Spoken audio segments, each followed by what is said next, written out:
सतत मुसळधार पाऊस पडतोय। मुंबईला पावसाने झोडपलेला आहे आणि आज याचा परिणाम मुंबईच्या जनजीवनावर दिसून आलेला आहे। रस्त्यावरची वाहतूक खोळंबलेली आहे, तर मुंबईची लाईफलाईन मानल्या जाणाऱ्या रेल्वे सुद्धा ही सेवा जी आहे रेल्वेची ती विस्कळीत झालेली आहे। माझ्यासोबत आता काही मुलं आहेत जी आज सकाळी शाळेत गेलेली होती, पण त्यांना शाळेतून सुट्टी देण्यात आलेली आहे। मला सांग, कुठल्या शाळेत जातो आणि आज तुला कसं कळलं की बाबा शाळेतून काय सांगण्यात आलं? सेंट पॉल शाळेत आहे मी। मला माहिती पडलं की शाळेतला खूप पाणी तुंबलं आहे आणि मी मग बाहेर बोर्ड लावलेला की आज शाळेला सुट्टी आहे, मग उद्या या आज। आणि आम्हाला आनंद पण होतो, सुट्टी आम्हाला खेळायला पण भेटते। आता क्लासला पण सुट्टी भेटले तर खूप चांगलं। बरोबर।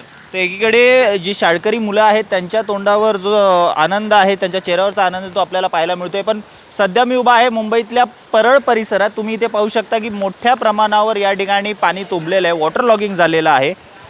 मोटर बाईक ज्या या रस्त्यावर पार्क केलेल्या होत्या त्या अर्ध्याहून अधिक पाण्याखाली गेलेल्या आहेत। तसाच काहीसा प्रकार इथे पार्क करण्यात आलेला फोर व्हीलर सोबतही घडलेला आहे।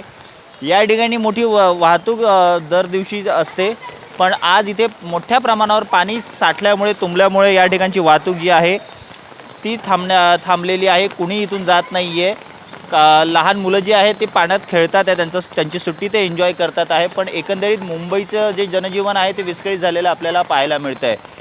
आता दुपारचे 1 वाजलेले आहेत आणि पावसाचा जोर जो आहे तो सुरुवातीपासून जसा होता तो कायम आहे।